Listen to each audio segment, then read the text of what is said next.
Good morning, everyone. How are we today? Good.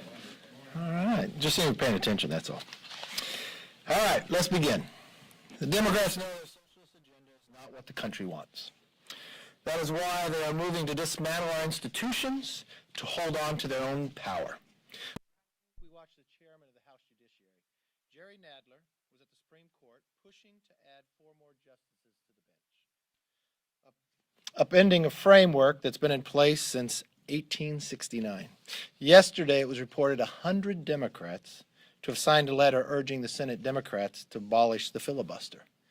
In essence, the Democratic Party is pushing to silence the voice of millions of Americans. And today, the House Democrats are moving on D.C. statehood, another ploy to consolidate power so they can jam through socialist policies like the Green New Deal, court packing, and defunding of the police. They are not even denying that that is their objective.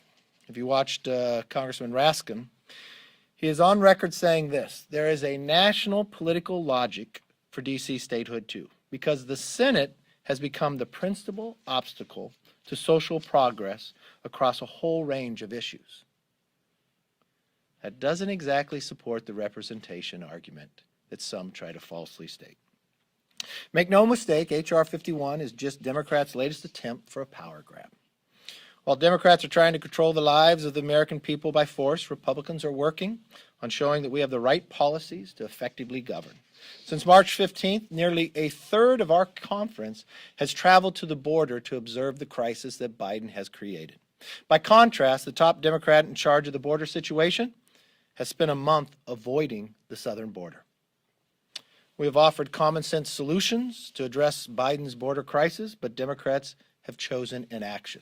In doing so, I know the Vice President, I think, isn't she going to the northern border? Is it tomorrow? And not going down to the southern border? So because we have so many members have gone, we put together a combination from each trip, not only from what we have seen, what was reported.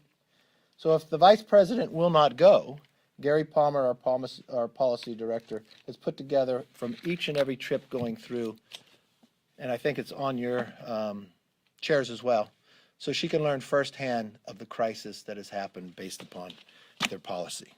What I continue to see is the actions of the Democrats is more about control of our lives. Control the elections, control another branch of government, when you try to pack the courts, controlling further elections by trying to have D.C. statehood, but avoiding the biggest crisis of all. If you ask Americans what they want, it's just 4 simple things we should be focused on. Just going back to work, back to school, back to health, and back to normal. That's what the Republicans have focused on, and that's what we'll continue to focus on. I know the speaker was here earlier, and I understand she got a question about that she has been in communications with Republicans on what she's doing on the commission. I have gotten nothing from her. Leader McConnell has received nothing from her. She was even in my office yesterday. She could have dropped the letter off. Nothing from her. So I'm not quite sure who she's talking to or what she's talking about. With that, let me open up for questions. Yes, sir.